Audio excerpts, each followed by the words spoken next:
લક્ષ્ય ન્યૂઝ, એક નજર, એક લક્ષ્ય.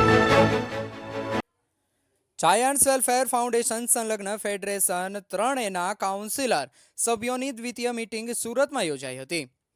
વાપીથી લઈને ખંભાત સુધીના વિસ્તારમાં સમાવિષ્ટ ગ્રુપોવાળા જાયન્ટ્સ વેલફેર ફાઉન્ડેશન ફેડરેશન સંલગ્ન ફેડરેશન ત્રણેના કાઉન્સિલર સભ્યોની દ્વિતીય meeting Giants group of greater સુરતના યજમાન પદે તારીખ 19મીને રવિવારે સવારે 10 કલાકે રિંગ રોડ સ્થિત ટેક્સટાઇલ માર્કેટમાં આવેલ હોટલ ટેક્સ પ્લાઝો મુકામે ફેડરેશન પ્રમુખ રાજુભાઈ શાહના અધ્યક્ષપદે યોજાઈ હતી. જાયન્ટ્સ વેલફેર ફાઉન્ડેશનના સેન્ટ્રલ કમિટી મેમ્બર અનિલ દલાલ મુખ્ય મહેમાન પદે તથા special committee member Ashok Barot, special officer Kamlesh Parekh મહેમાન પદે હતા. ફેડરેશન પ્રમુખ રાજુ શાહ તથા ગ્રેટર સુરત ગ્રુપના પ્રમુખ દીપિકાબેન આવકાર બાદ મંચસ્થ મહાનુભાવોના હસ્તે દીપ પ્રાગટ્ય અને સમૂહ પ્રાર્થના પછી ઉપસ્થિત સર્વેને સ્મૃતિ ભેટ આપી હતી.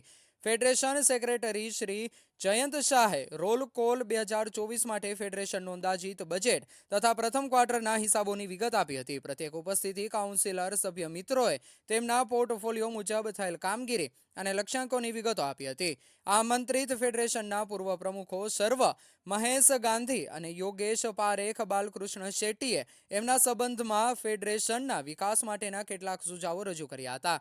રાજુભાઈ શાહે ફેડરેશનને ગતિમય રાખવા આગળ આવે એવી શુભેચ્છા આપી હતી. પ્રચાર પ્રસાર થકી જાયન્ટ્સ મૂવમેન્ટને વધુ અસરકારક બનાવવાની વાતો વાગોળવાની સાથે સદર મીટિંગમાં સ્પેશિયલ ઓફિસર કમલેશ પારેખે ફેડરેશન ત્રણેયમાં સમાવિષ્ટ 1 થી 4 યુનિટના ગ્રુપોમાં વધુ પ્રચાર પ્રસાર માટે એમની લાક્ષણિક શૈલીમાં સમજ આપી હતી. Special committee member Ashok Barot અને સેન્ટ્રલ કમિટી મેમ્બર અનિલ દલાલે જાયન્ટ્સની વિવિધ પ્રવૃત્તિઓ દૈદીપ્યમાન બનાવવા અને મેમ્બરો વધારવા ઘણી ટિપ્સ આપી હતી. સમાપનમાં ફેડરેશન પ્રેસિડેન્ટ રાજુભાઈ શાહે ફેડરેશનના ઉત્થાન અર્થે જાયન્ટ્સના આગામી ઇવેન્ટને સફળ બનાવી અપીલ કરવાની સાથે જાયન્ટ્સ વેલફેર ફાઉન્ડેશનના social media in charge Bankim Shah દ્વારા સૂચવાયેલ કેટલીક મહત્વની વાતો કરી હતી. બેઠકના અંતે કમલેશ જોશીએ ઋણ સ્વીકાર કર્યો હતો.